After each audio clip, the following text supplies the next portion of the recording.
اعوذ باللہ من الشیطان الرجیم بسم اللہ الرحمن الرحیم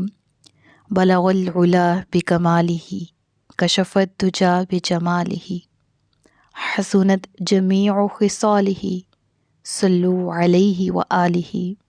صلو علیہ وآلہ صلو علیہ وآلہ۔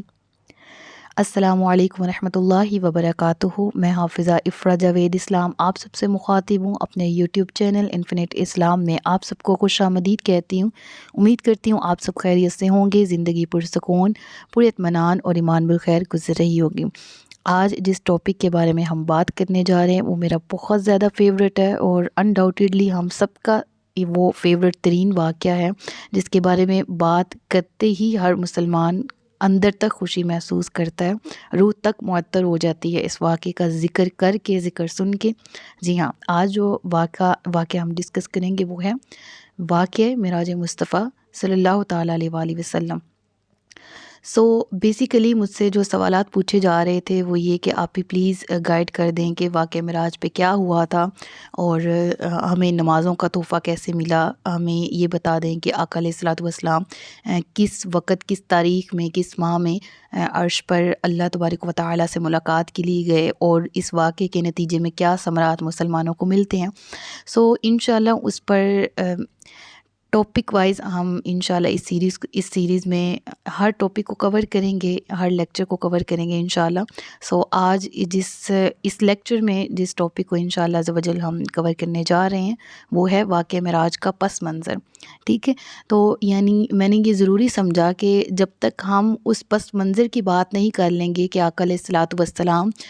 نبوت کے اس زمانے میں جب آپ نے اعلان نبوت کیا تو مکہ والوں کی طرف سے کیا رد عمل تھا، کن مشکلات کا سامنا تھا، تو جب تک ہم ان کے بارے میں بات نہیں کر لیتے، اس پس منظر کو نہیں سمجھ لیتے، تب تک واقعہ معراج کا ابتدا کرنا اس طرح سے ہمیں جامع معنی یا جامع میسیج نہیں پرووائڈ کر سکتا جس طرح سے ضرورت ہے۔ تو انشاءاللہ آج کے لیکچر میں ہم شروع کرتے ہیں پس منظر کو سمجھنے کی، جاننے کی۔ اللہ تبارک و تعالیٰ سے دعا ہے کہ میری زبان پر حق بات کو جاری فرمائے۔ واقعہ معراج کا تعلق ماہ رجب المرجب سے اس طرح سے ہے گو کہ اگر ہم انشاءاللہ نیکسٹ سیریز میں جب میں انٹروڈکشن کرواؤں گی باقاعدہ، اس میں ہم سیکھ لیں گے کہ کیا تاریخ تھی، معراج کا مطلب کیا ہے اور کس تاریخ کو یہ واقعہ پیش آیا۔ البتہ جب معراج کا ذکر کیا جائے تو جہاں دوسری روایات کے مطابق دوسرے مہینوں کے نام بھی آتے ہیں، لیکن جو مستند اور جامع روایات ہیں ان میں ماہ رجب المرجب کا نام آتا ہے، اور اس میں 27 رجب المرجب جو ہے وہ زیادہ تر روایات میں ہمیں یہ تاریخ جاننے کو ملتی ہے کہ جس میں اسی نسبت سے اس کو ماہ معراج بھی کہا جاتا ہے اور یہ واقعہ معراج اس میں پیش آیا تھا۔ بیسیکلی اسلامی تاریخ کا 7واں مہینہ ہے ماہ رجب المرجب، اور اس کی وجہ تسمیہ یہ ہے کہ رجب المرجب جو مرجب ہے، رجب لفظ جو ہے وہ ترجیب سے نکلا ہے، ٹھیک ہے، ماخوذ ہے، ڈرائیوڈ ہے، اور اس کے لفظی معنی تعظیم کرنے کے، کیونکہ ہم نے قرآن کریم میں اب تک جو 10 پارے پڑھے ہیں اس میں بارہا یہ ذکر گزر چکا ہے کہ جو ابتدائی زمانہ تھا اعلان نبوت کے بعد بھی اور اسلام کا بالکل ابتدائی زمانہ، تو اس میں 4 ماہ جو ہیں وہ حرمت والے تھے، اور ان میں جنگ و جدال کرنا اور لڑائی جھگڑا کرنا یہ بالکل طور پہ ممنوع تھا۔ تو ان میں ماہ رجب المرجب بھی شامل تھا۔ شہر الحرام میں یعنی جو حرمت والے مہینے ہیں وہ 4 تھے۔ کون سے تھے؟ ذوالقعدہ، ذوالحجہ اور محرم الحرام اور رجب المرجب، تو یہ ان میں بھی شامل تھا۔ تو اہل عرب بھی اس ماہ کی تعظیم کرتے تھے، اور یہ ماہ جہاں دیگر کئی اسلامی واقعات اور اہم واقعات کا مجموعہ ہے اور گواہ ہے،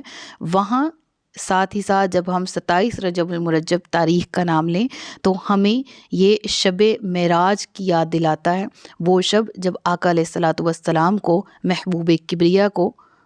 اللہ تبارک و تعالیٰ نے اپنے پاس بلایا، اپنے دیدار سے شرف یاب فرمایا، اور نبی پاک صلی اللہ علیہ وآلہ وسلم کی جو معراج کا ذکر ہے ہم پڑھنے جا رہے ہیں، یہ واقعہ معراج اس رات پیش آیا۔ تو یہ تاریخ معراج النبی صلی اللہ تعالیٰ علیہ وآلہ وسلم کی وجہ سے انتہائی عظمت کی حامل ہے۔ شروع کرتے ہیں اس کا پس منظر جاننے کی کہ اللہ تبارک و تعالیٰ نے حضرت محمد صلی اللہ علیہ وآلہ وسلم کو مختلف معجزات عطا فرمائے، اور یہ معجزات جو کہ آقا علیہ الصلوۃ والسلام کو عطا کیے گئے، ان سے پہلے جتنے انبیاء تھے، ہر نبی کو ہر دور میں معجزہ عطا کیا گیا جو کہ ان کی نبوت کی دلیل ہوا کرتا تھا۔ اور معجزہ کہتے ہی اس کو ہیں جس کا فیصلہ عقل نہ کرے، وہ عقل جہاں پر سٹاپ ہوتی ہے، اللہ تبارک و تعالیٰ کی باتیں اور معجزات وہاں سے شروع ہوتے ہیں۔ پہلا پرپز اس واقعے کو سمجھنے کا یہ ہونا چاہیے کہ ہم علم حاصل کر رہے ہیں، ہم علم نافع اللہ تعالیٰ ہمیں حاصل کرنے کی توفیق دے، ہم آقا علیہ الصلوۃ والسلام کی شان کو پڑھیں۔ تو اس کا تعلق عقل سے نہیں ہے، اس کا تعلق عشق سے ہے، ایمانی قوت کے ساتھ ہے۔ تو معجزہ ہے معراج بھی، اور معجزہ کہتے ہی وہ ہیں جو عقل کو عاجز کر دے۔ اعلان نبوت کے بعد نبی سے خلاف عادت ظاہر ہو جانے والی چیز کو معجزہ کہا جاتا ہے۔ تو جہاں دیگر انبیاء کو معجزات عطا کیے گئے، نبی آخر الزماں حضرت محمد مصطفیٰ صلی اللہ علیہ وآلہ وسلم کو بھی معجزات عطا کیے گئے، اور ان میں سب سے زیادہ زندہ اور قائم رہنے والا جو معجزہ ہے جو قیامت تک کے لیے، وہ قرآن مجید ہے۔ اور اسی قرآن کریم میں ہمیں سورۃ النجم، سورۃ بنی اسرائیل کی آیات میں واقعہ معراج کا ذکر ملتا ہے، جو کہ بلا شبہ آقا علیہ الصلوۃ والسلام کا ایک عظیم معجزہ ہے۔ قرآن مجید کے بعد آپ کو ایک ایسا منفرد معجزہ بھی عطا فرمایا گیا کہ جس کی مثال تاریخ انسانی میں کہیں نہیں ملتی، اور اسی معجزے کو معراج کے نام سے جانا جاتا ہے۔ اس کا پس منظر کچھ اس طرح سے ہے کہ جب یہ وہ حالات تھے کہ واقعہ معراج کس چیز کی ترجمانی کرتا ہے اور کس چیز کا ہمیں ایک ویلیو کریٹ کرتا ہے بنی نوع انسان کی، کہ ہمیں اشرف المخلوقات بنایا گیا، ہم انسان ہیں، اور انسان میں جو سب سے زیادہ افضل البشر ہیں وہ آقا علیہ الصلوۃ والسلام کی ذات ہے، اور پھر ان کی رفعت، ان کی عظمت کے بارے میں ہی جو ابتدا میں نے اشعار پڑھے کہ بلغ العلا بکمالہ کشفت دجا بجمالہ، وہ اپنی عظمتوں سے، وہ اپنی شان سے، اپنی بڑائی سے وہ بلندیوں تک پہنچے، اور ان کے وجود سے جہالت کے اندھیرے، تاریکیاں دور ہو گئیں۔ تو معراج النبی کا واقعہ انسانی عظمت اور سربلندی کا نقطۂ عروج ہے۔ یہ واقعہ نبی اکرم صلی اللہ علیہ وآلہ وسلم کی سیرت کا وہ منفرد ترین واقعہ ہے کہ جسے عقل سے نہیں، ایمان اور عشق کی طاقت سے سمجھا جا سکتا ہے، اس لیے کہ عقل کی پرواز ہمیشہ ہی سے محدود رہی ہے، لیکن نبی پاک صلی اللہ علیہ وآلہ وسلم کی شان اور آقا علیہ الصلوۃ والسلام کو جو معجزات عطا کیے گئے، اور اللہ تبارک و تعالیٰ کی طرف سے وہ منصب جو عطا کیا گیا، اس کو پرکھنے کے لیے ہم محض اپنی عقل کا سہارا نہیں لے سکتے، ہمیں اپنی ایمانی قوت کے ساتھ اس واقعے کو سننا اور سمجھنا ہے، ہمیں عشق کے ساتھ اس واقعے کو پڑھنا اور ترجمانی کرنی ہے۔ روایات کے مطابق جو واقعہ معراج ہے وہ مکی زندگی کے بالکل آخر میں پیش آیا، غالباً یہ ہجرت نبوی سے تقریباً 1-1.5 سال پہلے کی بات ہے، نبوت کا 13واں سال تھا، تو یہ بالکل آخری دور تھا مکی زندگی کا۔ تو آقا علیہ الصلوۃ والسلام اعلان نبوت کے تقریباً 10-11 سال تک کفار مکہ کی جو طرح طرح کی ان کی طرف سے جو مصیبتیں، جو تکلیفیں دیتے تھے آقا علیہ الصلوۃ والسلام کو، وہ تقریباً وہ سارا کا سارا پس منظر اگر آپ سامنے رکھیں کہ 10 سال تبلیغ کرنے کے بعد، 11 سال تبلیغ کرنے کے بعد بھی لوگ دل کے بغض اور کینے کی وجہ سے آقا علیہ الصلوۃ والسلام کو نقصان پہنچانا چاہتے تھے، اور آپ کو دکھی کرتے تھے، رنجیدہ کرتے تھے اپنے رویے سے، اپنے سلوک سے۔ خاص طور پر جب آقا علیہ الصلوۃ والسلام کی شریک حیات حضرت خدیجۃ الکبریٰ بھی اس دنیا سے رحلت فرما گئی، آپ کے چچا ابو طالب جنہوں نے آپ کی پرورش کی وہ اس دنیا سے رحلت فرما گئے، اور ایسے میں مکہ والوں اور طائف والوں نے جو سلوک آپ کے ساتھ کیا، ایسے میں اللہ تبارک و تعالیٰ نے اپنے حبیب کو معراج عطا کی، سفر معراج کی توفیق دی، سفر معراج کروایا، تاکہ وہ آقا علیہ الصلوۃ والسلام کی عظمت کو مکہ والوں کے سامنے اور جہان والوں کے سامنے اور مخلوقات کے سامنے، عالمین کے سامنے عیاں فرما دے کہ میرے محبوب کی شان کتنی بلند ہے۔ تو یہ وہ مرحلہ تھا جب مکہ ظلم کی ایک ایسی وادی بن چکا تھا جہاں پر مسلمانوں کے لیے مزید رہنا انتہائی دشوار ہو رہا تھا،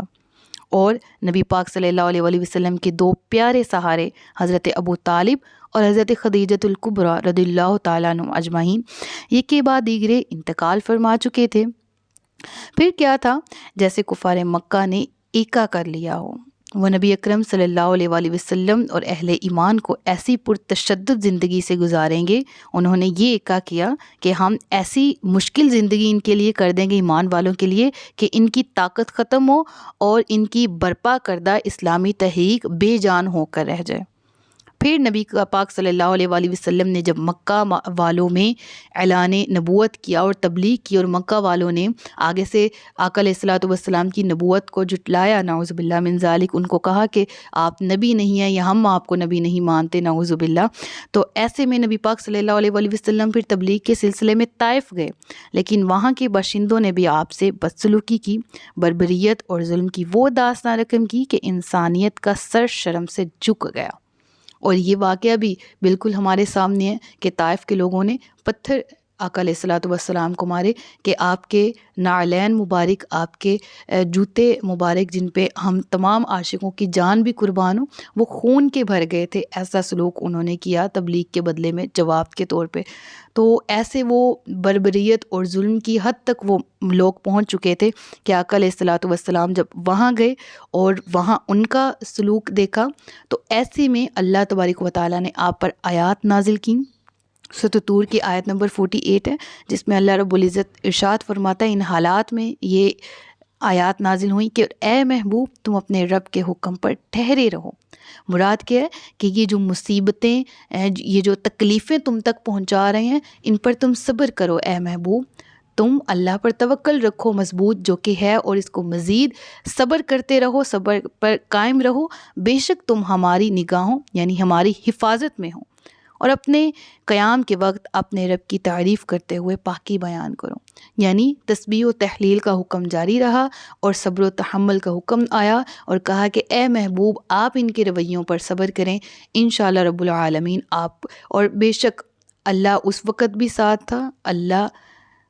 نے پھر یہ لوگوں کے سامنے اور کفار مکہ، اور جیسے میں نے آپ کو بتایا کہ رہتی دنیا تک آنے والے تمام انسانوں کے سامنے پھر مثال قائم کی کہ اللہ پھر اپنے نیک بندوں کو اکیلا نہیں چھوڑتا۔ جو اللہ کے نیک اور پسندیدہ بندے ہوتے ہیں، اللہ ان کو مشکل میں بھی نہیں چھوڑتا۔ یہ وہ پس منظر تھا جس میں واقعہ معراج پیش آیا، جس بات کی طرف اشارہ تھا کہ اے محبوب صلی اللہ علیہ وآلہ وسلم، گھبرانے کی کوئی ضرورت نہیں۔ اگر وقتی طور پر فرش والے آپ کا ساتھ نہیں دے رہے تو کوئی بات نہیں، عرش والا تو ہر حال میں آپ کے ساتھ ہے۔ اور ساتھ ہی ساتھ اس واقعے سے یہ واضح کرنا مقصود تھا کہ جس اللہ نے آپ صلی اللہ علیہ وآلہ وسلم کو کائنات کے لیے ہادی اور رہنما بنا کر مبعوث فرمایا ہے، اس کی مدد قدم بقدم آپ کے ساتھ ہے، اور وہ مشکل کے لمحات میں آپ کو اپنے ہاں شرف یابی عطا فرما کر ساری کائنات کو آپ کی عظمت سے آگہی دے رہا ہے، اور یہ بتا رہا ہے کہ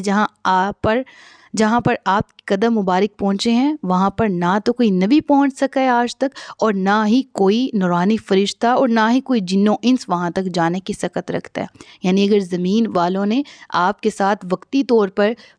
اس طرح کا رویہ اپنا کے رکھا ہوا ہے جو کہ آپ کو تکلیف پہنچا رہا ہے، تو میں آپ کو معراج کرواتا ہوں کہ آپ کے قدم مبارک بھی اس جگہ تک جا رہے ہیں، اس بلندی پر جا رہے ہیں جہاں تک نہ اب آج تک کوئی نبی آیا، نہ کوئی فرشتہ آیا، نہ کوئی جنات میں سے آیا، نہ بشروں میں سے کسی ایک بشر کو یہاں تک آنے کی جسارت یا یہاں تک آنے کی اجازت ہے۔ ایسی بلندی، ایسا بلند مرتبہ میں نے آپ صلی اللہ علیہ وآلہ وسلم کو عطا کیا۔ اور ساتھ ہی ساتھ اس واقعے میں یہ بھی ہمیں معلوم ہوا کہ نبی پاک صلی اللہ علیہ وآلہ وسلم کو پھر امام الانبیاء کی شرف یابی بھی عطا کی گئی، جو کہ آپ نے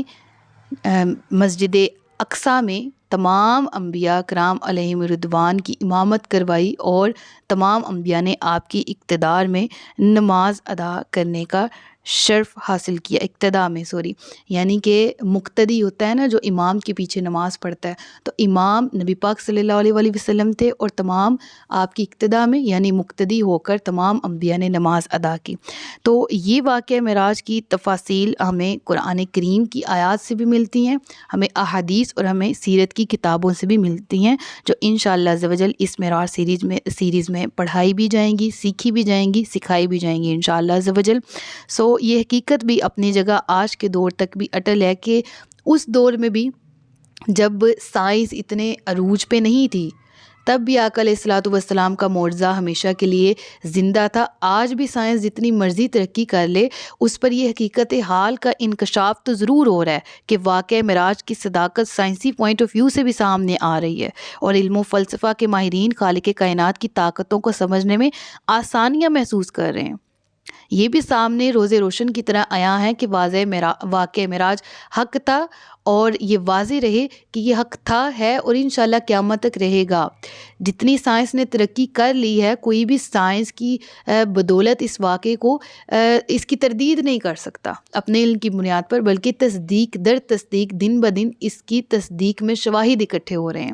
تو اللہ تعالیٰ سے دعا ہے کہ وہ ہمیں اس معجزے کی برکات سے فیض یاب ہونے کی توفیق عطا فرمائے، آمین بجاہ نبی الامین صلی اللہ تعالیٰ علی محمد۔ انشاءاللہ عز و جل نیکسٹ لیکچر میں معراج کے لفظی معنی کیا ہیں، یہ کس تاریخ کو پیش آیا، اور وہاں سے واقعہ شروع کریں گے انشاءاللہ عز و جل پڑھنا، سیکھنا اور سمجھنا۔ اللہ تعالیٰ سے دعا ہے کہ ہم سب کو علم نافع اور عمل خیر کی توفیق عطا فرمائے۔ اپنا بہت سا خیال رکھیے گا، مجھے دعا میں یاد رکھیے گا۔ تاجدار ختم نبوت زندہ باد، پاکستان ہمیشہ زندہ باد۔ السلام علیکم ورحمۃ اللہ وبرکاتہ۔